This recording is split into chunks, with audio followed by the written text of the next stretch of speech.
안녕하세요. 저는 37살 여성 유치원 교사입니다. 요즘 많은 교사들의 안타까운 사건이 뉴스에 나오고 있습니다.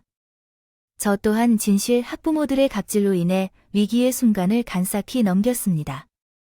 오늘은 예전에 결혼하려던 진실 학부모와 관련된 더러운 이야기를 공유해 보려고 합니다.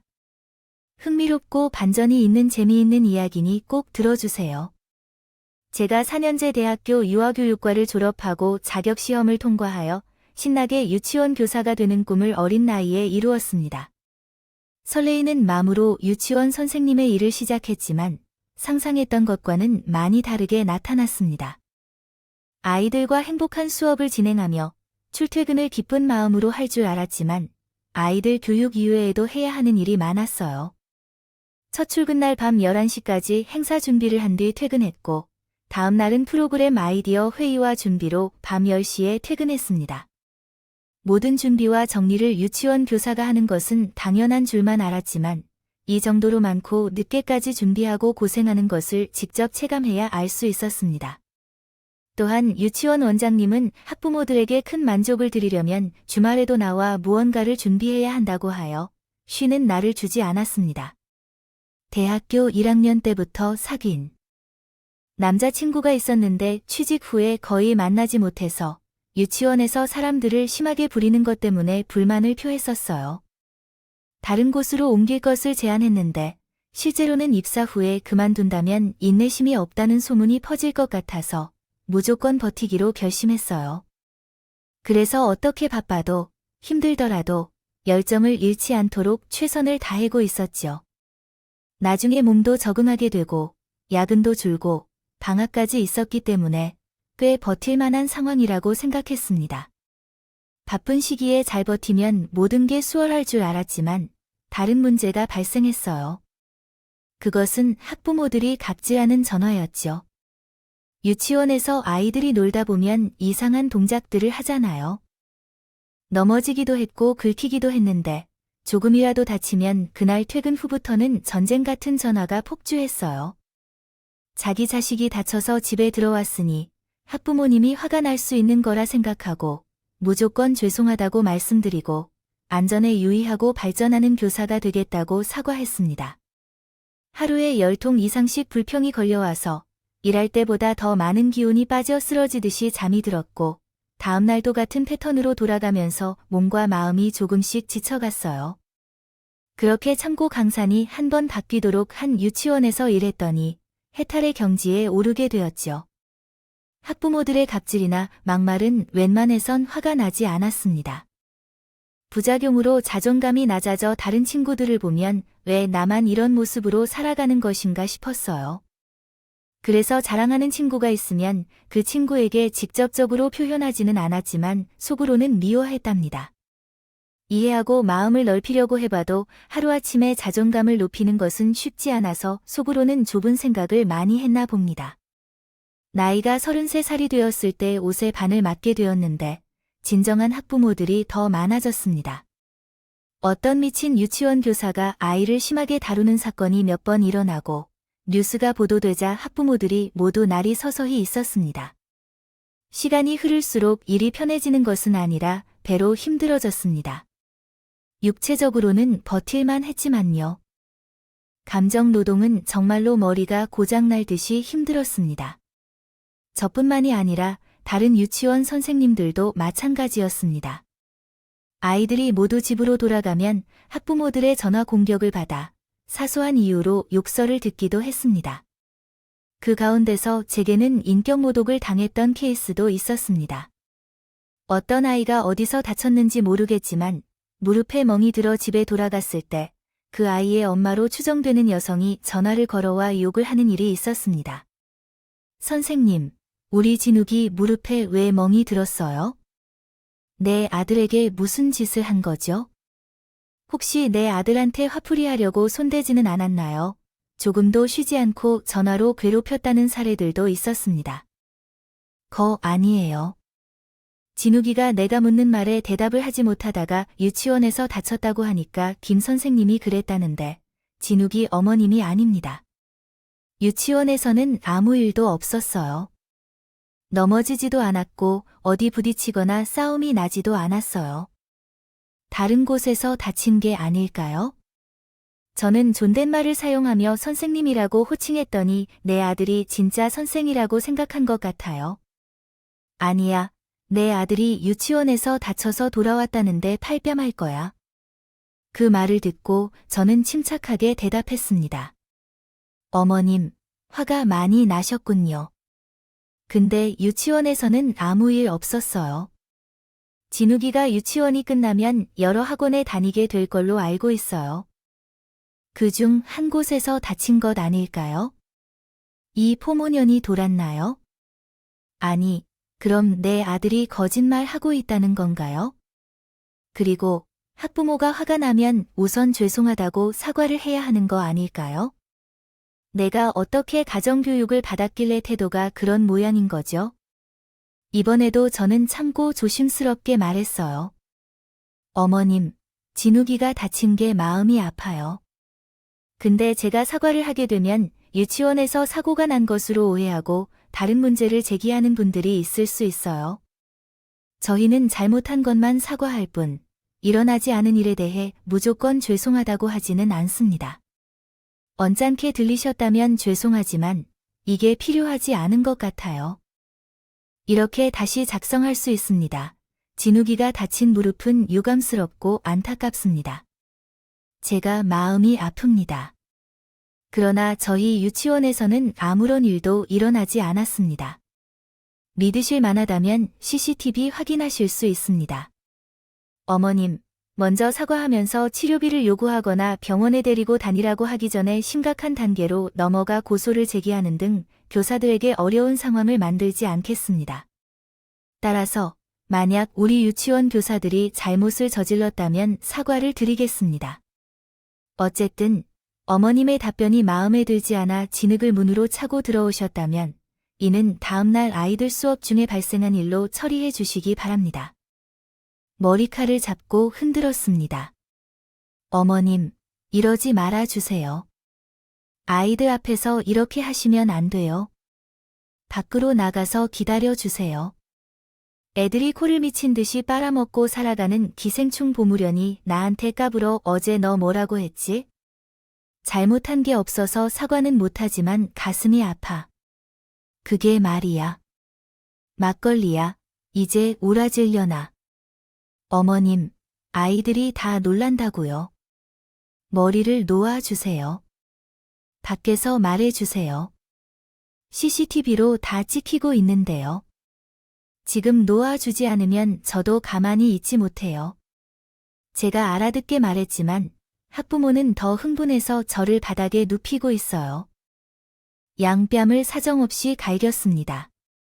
교실 안에 아이들은 울고불고 난리가 났고 다른 반 선생님들이 들어오셔서 성급히 아이들을 다른 교실로 옮겼습니다.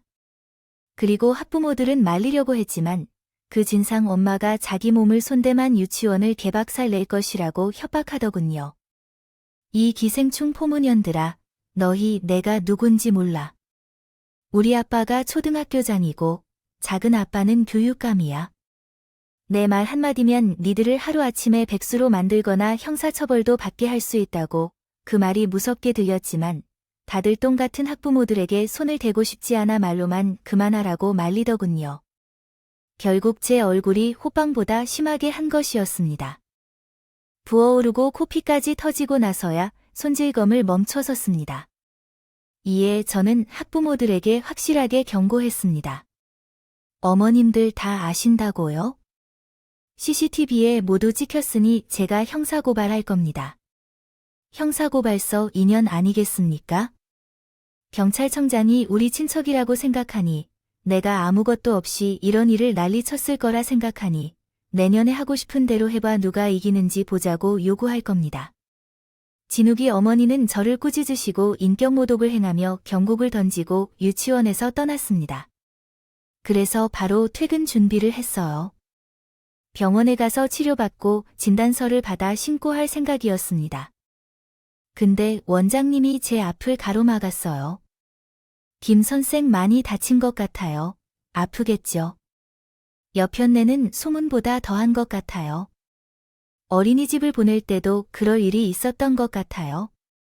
그 박힘 선생님께 미안하지만 오늘 일을 그냥 묻어버리기엔 안 될까요? 원장님, 지금 무슨 말씀을 하시는 거예요? 그냥 넘어가라고 하셨다고요. 그게 말이랍니다. 학부모들이 정말 심각하게 생각하는 거예요. 만약 제가 신고하면 교육청에서 시비를 걸 수도 있을 거라고요. 우리 유치원이 국립이지만 옆 초등학교 찬의 입심으로 찬이나 다른 곳으로 전조될 수도 있어요. 교사 집안이라는 것은 쉬운 일이 아니에요. 원장님, 10년간 유치원에서 몸과 마음을 바쳐가며 일해온 선생님이지만 실망스럽습니다. 이렇게 억울한 대접을 받았을 때 그냥 넘어갈 수 없는 마음입니다. 요즘에는 어린이집이나 유치원에서 교사들이 아이들을 때리는 사례가 뉴스에 나오고 있는데 그 사실을 알지 못하고 우리 유치원에 경찰 조사가 들어올 것이라고 말씀하셨습니다. 형사들이 찾아오면 유치원의 이미지도 손상될 뿐만 아니라 교사들도 어려움에 처할 것입니다. 제가 정말 죄송하지만 이번 한 번만 참아주실 수 없을까요? 제가 무릎을 꿇고 빌어도 좋습니다.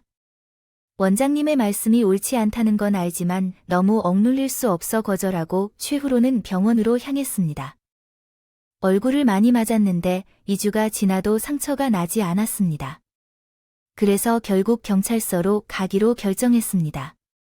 어떤 식으로 경찰청장의 전화를 받은 건지는 모르겠지만 형사들이 2주 진단서를 가져와서 무엇을 하는 것인지 웃으면서 물었습니다. 이발사 선생님은 학부모가 너무 흥분해서 뺨을 때렸다. 고 신고하러 오셨다고 말씀하셨습니다. 어제 뉴스를 보셨나요? 유치원 교사가 아이들을 때려서 감옥에 갔다는 소식이었습니다. 경찰관님, 제 얼굴을 확인해 보시고 내가 맞아서 그렇다면 모든 과정이 유치원 CCTV에 담겼다고 하니 함께 가서 확인하고 처벌하면 될 것 같습니다. 알겠습니다. 그럼 우리가 처리할 테니까 일단 부디 따라와 주세요. 돌아가세요. 네, 지금 그 학부모를 불러야겠어요. 당장 처리해 주세요. 강력한 사건이 많아서 전체 2주 상해는 나중에 해도 늦지 않을 거예요. 미안합니다. 그만 집에 가세요. 접수가 됐으니까 돌아가세요. 빠른 시일 내로 연락드리겠습니다. 경찰들의 태도를 보니 제대로 사건을 처리해 줄지 의문이 들어요. 어쨌든 제가 더 할 수 있는 게 없어서 일단 집으로 돌아갔어요. 그리고 저를 때린 학부모로부터 바로 연락이 왔어요.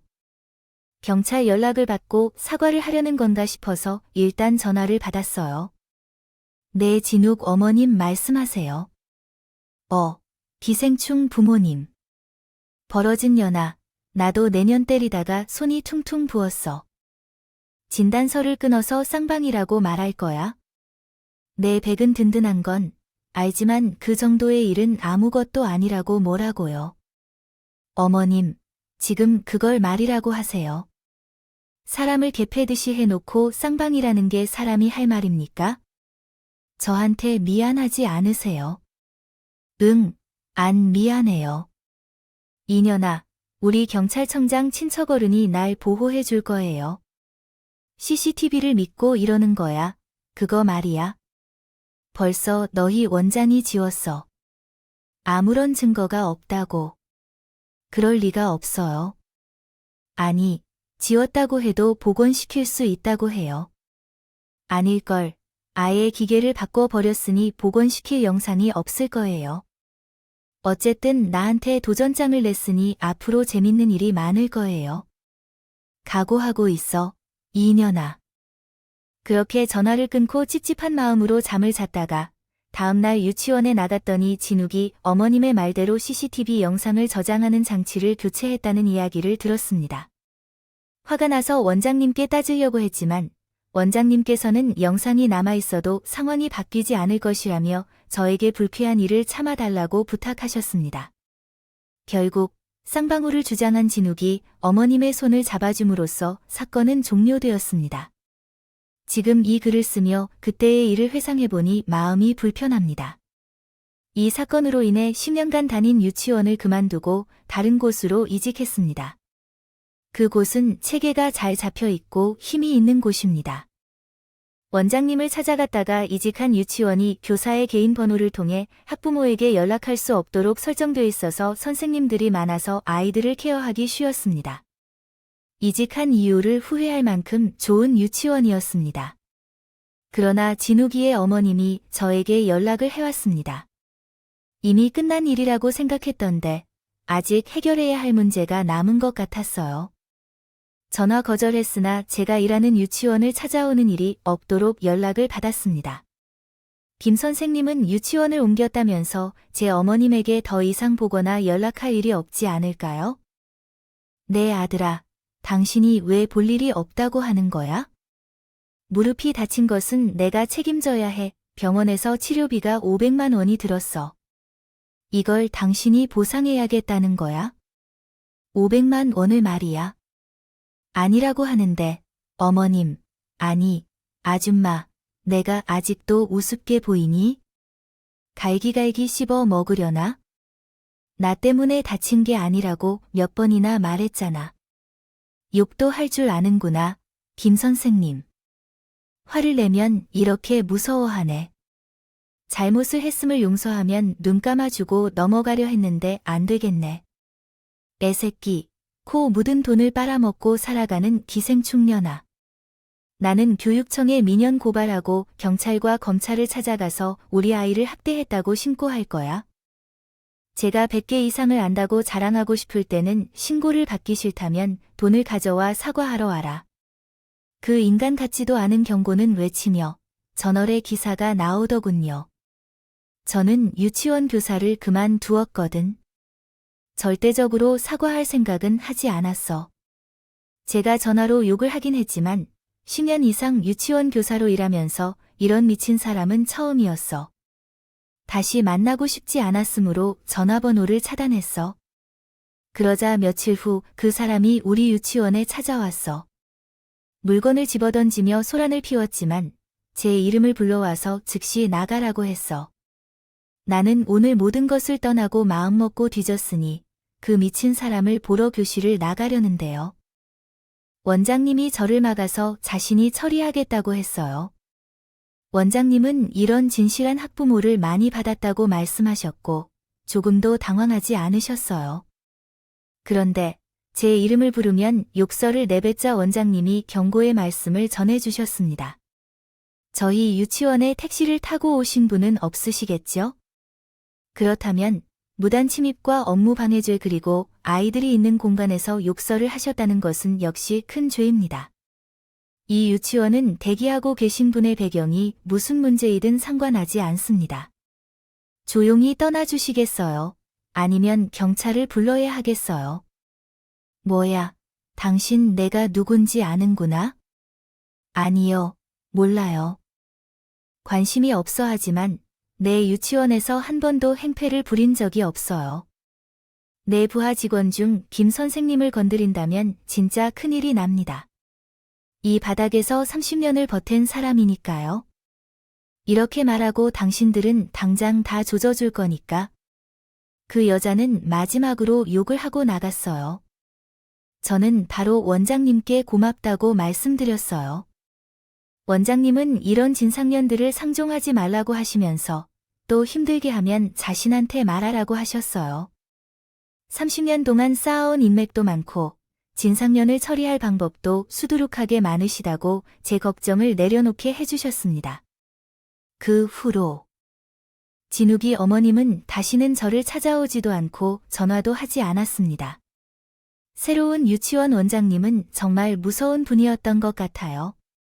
그래서 나는 전에 있었던 일들을 모두 잊고 기쁘게, 즐겁게 업무에 힘쓸 수 있었습니다. 그 후 몇 달 후에 나와 교제하던 남자친구가 결혼해야 한다고 말했어요. 10년 이상 연애를 하다가 우리 나이도 30이 훌쩍 넘었으니 결혼하고 가정을 이루고 아이를 빨리 낳고 싶다는 것이었죠. 나도 그와 함께 살 수 있게 되어서 마음의 여유가 생겨 결혼할 생각을 했습니다. 아마 그 유치원에 남아 있었다면 결혼에 대한 용기를 내지 못했을 거예요. 그래서 우리는 양가 부모님을 모시고 상견례를 잘 치렀습니다. 결혼 준비를 시작했어요. 그런데 새 학기가 시작되는 시기라 유치원 교사인 저는 너무 많은 일을 처리해야 했습니다. 행사나 파티 같은 것들은 유치원을 옮겨도 똑같이 진행되어야 했기 때문에 늦은 밤까지 아이디어 회의를 하고 종이를 오르고 붙이고 여러 가지 일을 처리해야 했어요. 결혼 준비 때문에 저만 미처 챙기면 남친도 미안할 것 같아서 부탁의 말을 전했습니다. 자기야 미안한데 새 학기 때는 2달 동안 아마 쉬지 못하고 일만 할 것 같아.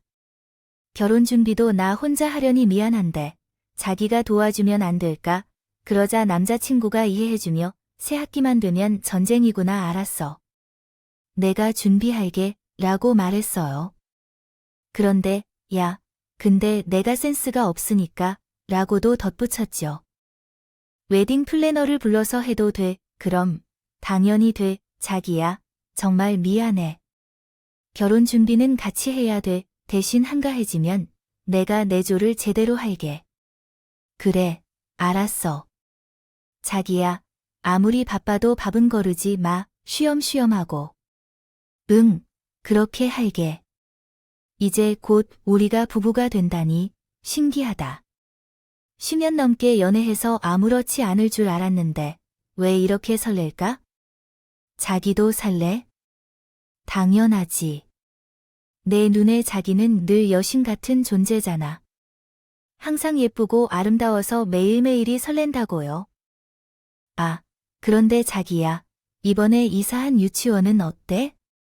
거기도 진상 학부모가 있어? 아니, 진상이 있는지 없는지 모르겠어. 원장님이 중재해서 다 해결해 주실 거래.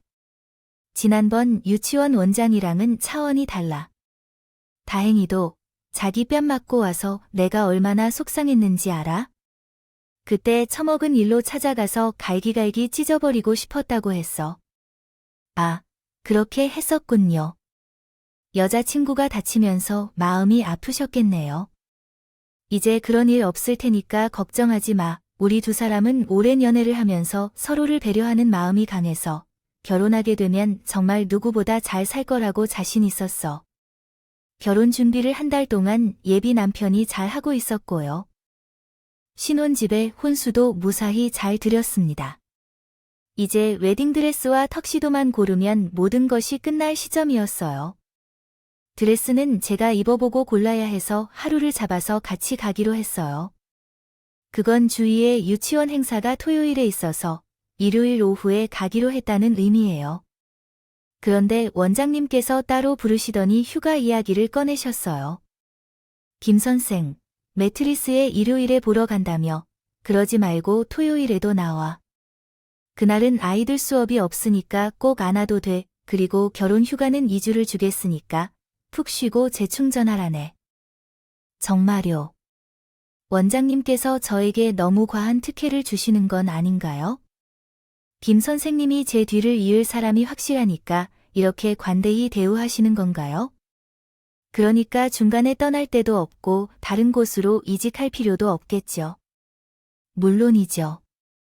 원장님보다 더 좋은 분이 어디 있겠어요? 그리고 제가 집에서 가사를 맡는 건 싫습니다. 이 유치원에서 일하는 것에 매우 만족하니까 걱정 마십시오. 원장님의 배려 덕분에 토요일에 쉴 수 있는 행사 날이 있었어요.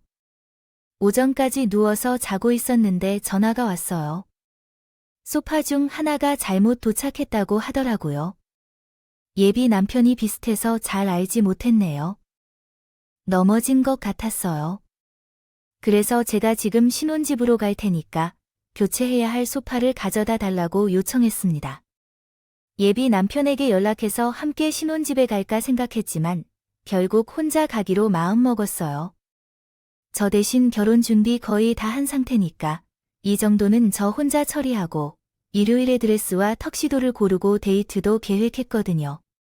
그래서 화장도 안 하고 민낯으로 모자만 쓴 채로 신혼집에 혼자 찾아갔습니다. 비밀번호를 입력해서 들어갔는데 신발장에 예비 남편의 구두와 여자의 하이힐이 있더라고요. 혹시 신우이와 함께 온 건가 싶어서 거실을 한 바퀴 돌아다녔습니다.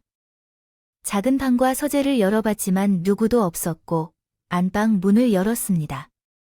그런데 그 순간 내 두 눈이 썩어 들어가는 줄 알았습니다. 예비 남편이 여자와 침대에서 그 짓거리를 하고 있는 거예요. 난 황당해서 한참 동안 아무 말도 못하고 있었어요. 그러다가 그 짓을 하던 년놈이 자세를 바꾸면서 내 얼굴을 보고 기겁했지요. 심정든 난 예비 남편과 상간녀의 얼굴을 봤어요. 그런데 충격은 10배로 더 커졌어요. 내가 아는 여자와 바람을 피우고 있었습니다. 당신이 어떻게 이럴 수 있는지. 내가 산 침대에서 다른 년이랑 뒹굴 수 있어?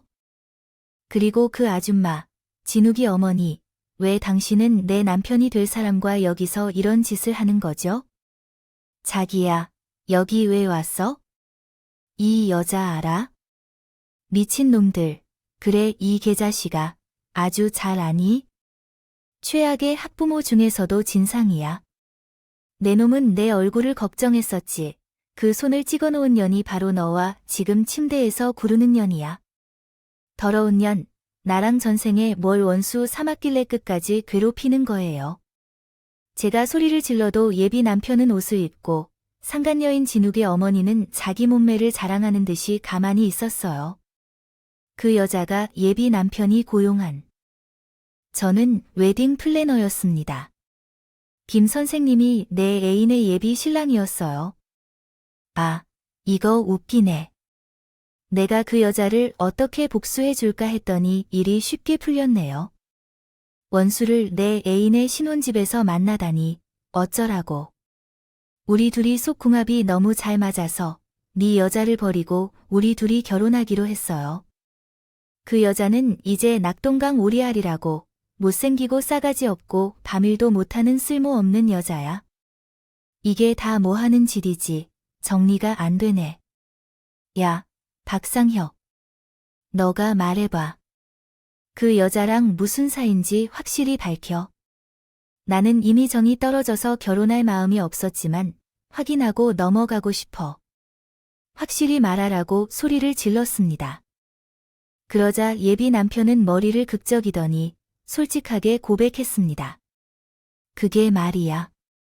자기야, 자기라고 하지 마. 더러운 개자식아. 그래, 희선아. 사실 여기 있는 웨딩 플래너 민주 씨랑 결혼 준비하면서 눈이 맞아버렸어. 애 딸린 이혼녀인 건 알지만 나도 모르게 사랑에 빠지고 말았어. 내일 너한테 헤어지자고 말할 생각이었어. 근데 이렇게 걸려버렸네. 미안해. 나이 언니랑 결혼해야겠어. 여기서 나는 모든 걸 마음속으로 정리했지만 그냥 나가기엔 너무 억울했어요. 그래서 예비 남편의 뺨에 따귀를 사정없이 갈기니 상간녀가 발가벗은 몸으로 덤비더군요. 인연이 내 서방한테 뭐 하는 짓이야? 야, 내년이랑 아직 결혼한 것도 아닌데. 마누라로 행동하면서 사람을 때린 적이 있어? 맞아. 아줌마에 대한 소문이 있지. 남편에게 이혼당했다고 할 만한 것도 아니야. 그냥 몸매가 거칠어졌다고 해서 남편이 바람 피웠다고 했을 뿐이야. 맞아. 내가 들었던 게 정확히 그거야. 뭔 소리야. 이 여자아. 인연이 내년이 뭘 알아. 내 과거에 대해서 여기저기 짓거리지 마. 나와 상관없는 이야기네. 머리를 잡고 몸싸움을 하려던 상간녀를 예비 남편이 말렸어. 그 남자는 조용히 나가기라도 하면 혼수비와 손해보상까지 다 지급할 거라고 말했대. 희선아, 그만 나가줘. 그리고 그 여자에게 함부로 말하지 마. 나는 그 여자를 사랑하니까. 내게 줄 돈은 이번 주 안으로 다 줄 테니까. 그러니 그만 나가줘, 처녀야. 10년 넘게 당신 하나만을 바라보고 있었는데 다른 여자와 눈이 맞았다. 그것도 내가 가장 증오하는 여자였다. 이제 보니 당신도 나에게는 악연이었나 보다. 내 놈이 어떤 놈인지 알았으니까 끝내자. 혼수는 전현이랑 같이 쓰면서 살면 될 것 같으니까. 혼수 자금을 나에게 돌려줘. 응, 알겠어. 미안해, 희선아, 더러운 두 연놈의 면상을 보고 싶지 않아 그대로 나가려고 했습니다. 그러자 상간녀가 낄낄거리면서 제 뒤통수에 대고개 같은 소리를 짓거렸습니다. 아이고, 어쩌냐 부모님아. 내가 그렇게 오랫동안 사랑한 남자가 나한테 반해버렸네. 이제 알겠지. 나는 원하는 걸 다 이룰 것이다. 내게 하고 있는 말씀인가요? 하면서 크게 헛기침을 했지요. 결혼식에 가면서 새롭게 인연을 맺게 된 애기였답니다. 그래서 너도 틀리지 말고 자네 또도보다 덜게 나를 사랑하게 했으면 좋았을 거야. 아들들은 너희끼리 잘 지내길 바라지. 서러운 이마마을이라 사랑하고 며칠만 있어도 그중이 서사지 집으로 드나든 음껏 떠세요. 그 밤난줄로 내가 어렸을 때는 복식회 신문좀 오손여집 태만의 시원분 다음에 싼범을 해가져 빈정 그만 뽑지요 없으니 난 취성후 분어절 시간을 매그 가이터 놓어 가워 딸. 그리고 제정하는 이행롯 머언 농과라. 애장 그러나 진짝이 제대로 짜이고 비퍼나리로 온보벤질은 없을까 보아요. 부물이 거민르기로 예노 20번는 그 대란녀 댕무분 제나게 집안에서 경영자 바단에 꽃파 나 비어주기로 구래며 14. 그래며 94. 요, 다만 그 돌주를 제자하는 거조가 좀 놀라 허할 수 있소. 들었는데 결혼이 깨진 것은 천만다행이라고 생각했습니다. 시댁 식구들 모두 속물에 거지 근성이 있다는 것을 알게 되자 결혼이 깨진 것은 하늘이 도운 것이라고 확신하고 믿었습니다. 큰 그림을 그리기 위해 흥신소를 찾아갔습니다. 여러 가지로 능력이 있다는 소문을 듣고 지방까지 가서 흥신소장을 만났어요. 비싼 돈을 주고 작전을 짜서 2년간을 제대로 밟아주기로 결심했습니다.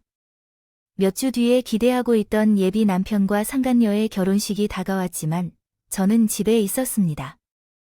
갈 필요가 없었거든요.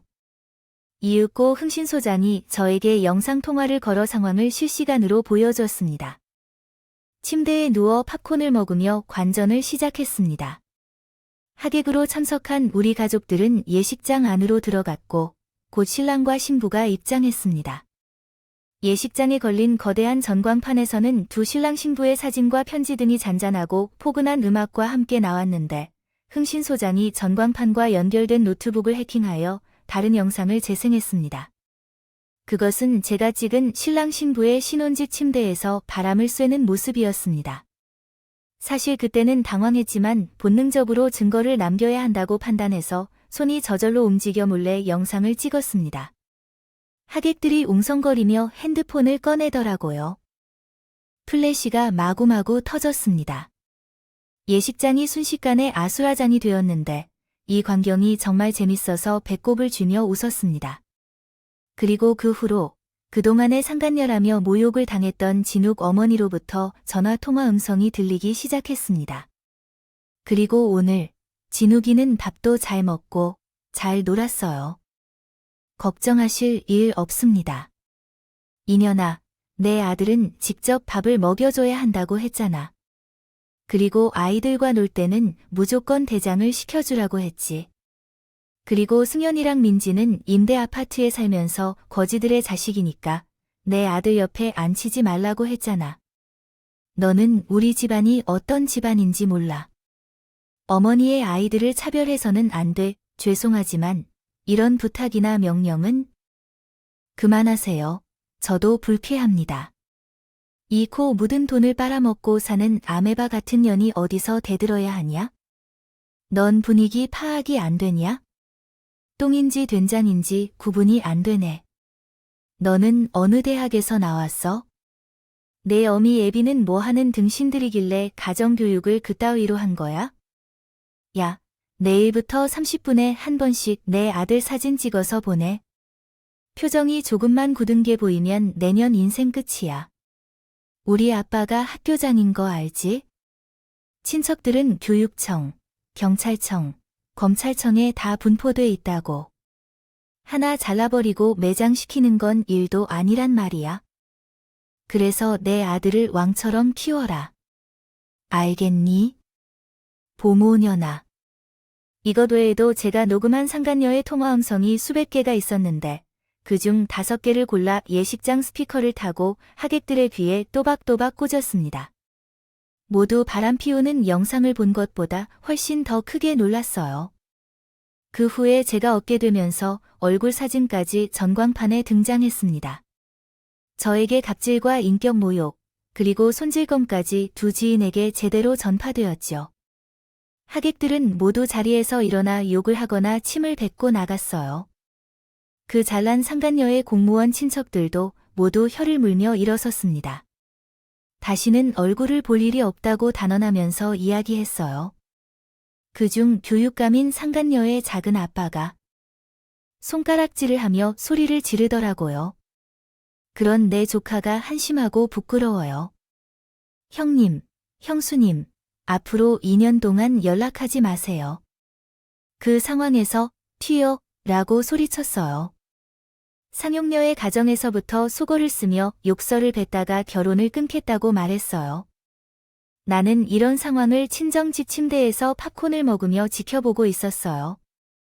흥신 소장은 계속 상황을 영상으로 보여주었지만 예비 남편의 부모와 상용녀의 부모만 남은 채 결혼식을 진행했어요. 이런 상황에서 결혼식을 치르는 것이 재미있어서 죽을 줄 알았어요. 마침내 마지막 행사까지 진행되었습니다. 백년가약을 맺고 말았답니다. 저는 키득거리며 이제 무슨 일이 벌어질지 2차 전을 기대하고 있었어요. 몇 시간 뒤 예비 남편과 상간녀가 제가 있는 친정집에 찾아왔습니다. 제가 저지른 짓인 걸 당연히 알 테니 따지러 온 거였죠. 집에는 저와 친정 아빠 둘이 있었는데 현관문을 활짝 열어줬습니다. 그러자 상간녀가 제 눈을 마주치더니 짐승처럼 달려들더군요. 2년이지? 2년 때문에 우리 결혼식 망했어. 내가 무슨 짓 한 줄 알아? 다가오지만 미친 아줌마야. 그러게 왜 나를 그렇게 못살게 군 거야? 그리고 왜 내 남편들 놈이랑 바람까지 피워서 내 심기를 건드렸어? 결혼식 제대로 망했지. 팝콘을 먹고 영화를 보는데 어떤 영화보다도 재미있었어요. 정말 미친 또라이 아줌마야. 인생은 원래 인과응보야. 내가 뿌린 대로 거두게 되는 법이야. 오늘 넌 내 손에 뒤졌어. 피하지 말고 덤벼. 아이고, 이젠 친척들 죄다 인연 끊어야 할 것 같아. 그래, 잘 왔어. 이 그림이 내가 원했던 거야. 내년을 처참히 찢어 발견시켜주기로 결심했거든. 자, 그럼 어떻게 요리할까? 들어와봐, 이 걸레년아. 소파 뒤에 숨겨놨던 흥신 소장에게 빌린 검도용 죽도를 꺼내었어. 그리고 바로 상간녀의 머리를 빠박했어. 2대를 날리고 몸통을 사정없이 갈겼습니다. 이전에 머리카락을 잡히고 양보를 맞은 것에 10배로 돌려주려고 하며 구석에 죽어있는 상남자를 돼지처럼 패주었습니다. 한편 예비 남편이 저를 말리려고 공격하려 하자 친정 아버지가 나서셨습니다. 아버지는 예전에 보디빌딩을 하신 분이셔서 숨막히게 싸움을 제압했습니다. 한 팔을 헤드락으로 걸고 주먹으로 맞아 심한 상처를 입혔습니다. 예비 남편은 추잡한 놈이기 때문에 아버지로부터 수십 번의 머리뿌리를 맞고 쓰러졌습니다. 그리하여 두녀량이 친정집에서 온전히 망가졌습니다. 이것이 2차 복수였습니다. 저와 아빠는 두년놈을 현관 밖으로 끌고 가서 복도로 집어던졌습니다. 3차 복수전은 저가 아닌 결혼식에 참석한 하객들이 대신에 진행했습니다. 바람을 피운 영상을 희미하게 모자이크 처리한 것이 유튜브에 올라갔는데 알아볼 사람은 다 알아볼 수 있었어요. 그리고 진욱이 어머니이자 상간녀인 사람은 막말과 갑질이 담긴 통화 음성이 유튜브에 올라가면서 새로운 국면을 맞았습니다. 예비 남편은 회사에서 바로 해고됐는데 그제서야 상간녀에 대한 감정이 깨닫게 되어 저를 찾아와 다시 시작하고 싶다고 했습니다. 나는 죽을 죄를 짓고 10년 동안 쌓아온 신뢰를 무너뜨려서 정말 미안해. 어제 그 여자랑 정리했어. 이제서야 내가 진짜 사랑하는 사람이 누군지 깨달았어. 희선아, 나한테 너 하나뿐이야. 다시 날 받아줘. 우리 다시 시작하자. 이 병따기 뭐라는 거야? 바람나서 결혼식까지 치른 주제 어디서 수작을 부려? 내가 그렇게 만만해 보이니? 아니, 결코 그런 거 아니야. 내가 정신 차려서 다시 제자리로 돌리려고 그러는 거야. 희선아, 우리 신혼집과 혼수 그대로 있어. 너만 들어오면 돼, 미친 자식. 그 침대에서 근영이랑 굴러놓고서 나한테 거길 들어오라고? 꿈도 야무지다, 이 개자식아. 야, 꺼져. 이미 늦었어. 난 이제 너 같은 괴물이랑은 얼굴도 마주하기 싫거든. 그냥 꺼져라. 그리고 나는 벌써 남자친구가 생겼어. 뭐 그런 놈이랑 어딜 가는 거야? 초등학교 선생님이래. 아이 참, 너같이 문란하고 더러운 놈하고는 차원이 다른 사람이란다. 희선아, 그 남자랑 자빠져 잤대. 찾아보니, 그럼 너도 바람 피운 거로 치자. 우리 둘이 다시 합치자. 난 모두 용서하고 널 받아들이기로 결심했어. 너도 내가 더 좋잖아. 나에게 복수하려고 억지로 그놈 만나는 거면서 나에게 질투심을 유발하려는 건가? 제정신이 아니야. 내가 바람피는 거랑 내가 연애하는 게 미워서 그러는 거야? 그리고 질투도 정말 재미있더라니. 야, 너 머리에 뇌가 아니라 우동사리가 들어간 거 아니야 등신아. 희선아, 부탁이니 돌아와 주세요. 나는 너가 받아들여 줄 때까지 여기서 한 발짝도 못 나갈 거야. 알아. 그래서 일부러 문을 열어준 거야. 내게 좀 더 애를 써 달라고. 그게 무슨 말이야? 제가 기침하자 방에서 친정아빠와 제 남자친구가 나왔어요. 두 사람은 손에 죽도를 하나씩 들고 있었고 예비 남편 놈의 머리와 몸을 번갈아 가며 갈랐어요. 그 놈은 비명을 지르며 엎어져서 쓰러졌고 조금 상처를 입은 후 그만 나가겠다고 했어요. 가라, 그만하라고 했어요. 왜 포기가 빠르냐고 계속 때리며 잠재우려고 했어요. 나의 마음이 변할지도 몰라서요. 버티세요. 아버님 그만하세요. 희선이 애인님을 때리지 마세요. 죽도록 많이 상처를 받았습니다. 그 이후 그 자식은 제 눈앞에 나타나지 않았어요. 소장이 그 이후 그 자식 소식을 전해줬는데 상간녀와 헤어졌고 회사를 구하지 못해 신혼집을 팔아 대출금을 갚아버리고 작은 원룸에서 살게 되었습니다. 그 자식은 달래기도 했는지 택배 물류센터에서 고대 업무를 하며 일과 잠만 반복하며 살고 있다고 합니다. 또한 상간녀는 예비 남편과 헤어지고 친정에 돌아갔는데 그 집부모가 집안을 망치고 있다고 하네요. 인연을 끊기로 결심했다. 바람을 쏟아내는 영상도 모자라 교사 상대로 갑질과 막말을 했다며 개망신을 주었고 집안의 발길도 들이지 못하게 했다. 상간 여자가 아들 진욱이 와서는 아파트는 그 여자의 전 남편 명의였는데 이번 사건을 알게 되면서 양육권을 빼앗아갔다. 그래서 아파트를 팔아버리고 상간 여자는 길거리에 앉게 되었다고 한다. 식구들과 친척들 모두 등을 돌렸기 때문에 상간 여자가 갈 곳은 어디에도 없었다. 결국 아들까지 빼앗겼고 눈이 흔들린 그 여자가 나를 찾아와서 복수하겠다며 유치원으로 찾아왔다. 야구 방망이 같은 몽둥이를 들고 유치원 로비에 있던 아이들의 그림과 작품을 훼손시키며 내 이름을 크게 불렀다. 김희선과 나는 내 인생을 망쳐놓고 내 아들을 빼앗아간 범죄자인 보모년이 나를 부른다. 그 목소리를 듣고 나는 바로 로비로 뛰쳐나가 당신은 왜 여기에서 야구 방망이를 들고 있나요? 유치원을 찾아온 건가요? 세상에, 아이들의 그림을 망가뜨리고 차례 작품을 망가뜨렸는데도 중요한 게 뭘 알겠어요? 내 아들이 그린 게 아니라는데 왜 그리나 중요할까요? 내가 나의 집과 아들을 빼앗았어. 내가 예식장에서 한 행동 때문에 나의 인생은 망가졌다고요. 아까운 내 시간을 낭비했어요. 나는 지옥에 빠지길 원했는데 내 아들은 내 남편이 키우면 더욱 더 낫겠어요. 너 같은 미친 또라이가 어미 밑에서 혼자 있길 바랐어요. 크면 어떻게 커야겠어. 이 녀석이 굉장히 싫어서 계속해서 거세게 욕을 해도 마음조차 시원찮을 것 같아. 내 생각에 이제는 그를 내버려둬야겠다고 생각해. 그냥 미쳤나 또라이란 말을 좋아해. 편히 욕을 해. 그래. 오늘따라 너무 답답해서 죽을 것 같아. 그러니까 상대에게 약 올리기를 해야겠다는 생각일 거야. 그래서 상당히 어수선한 상황에서 나까지 죽을 것 같았어. 상대방인 여성이 야구 방망이로 날아올라올 때까지 내게 공격을 해왔어. 그런데 갑자기 나타난 원장님께서 아이들이 놀던 블록을 통해 그 여성을 제압했습니다. 블록이 세게 부딪히면서 그 여성도 바닥에 넘어지면서 정신을 잃은 것 같았어.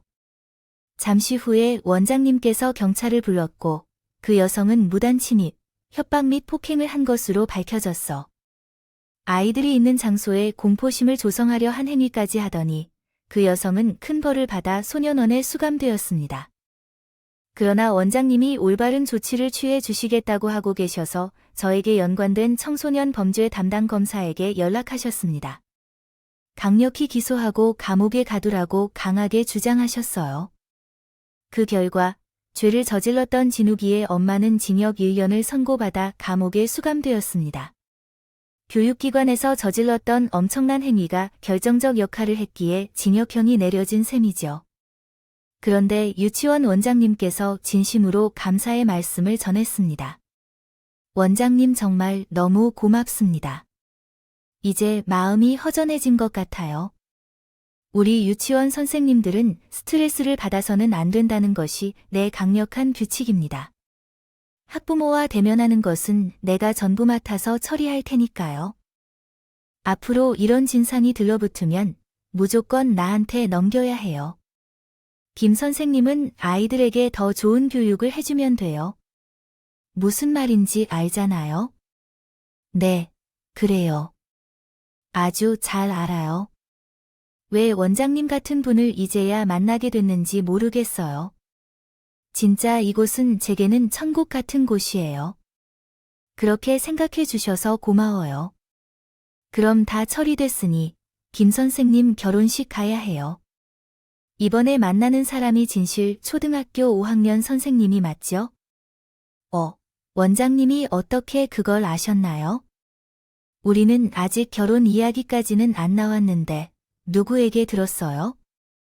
그사 내 친구의 아들이에요.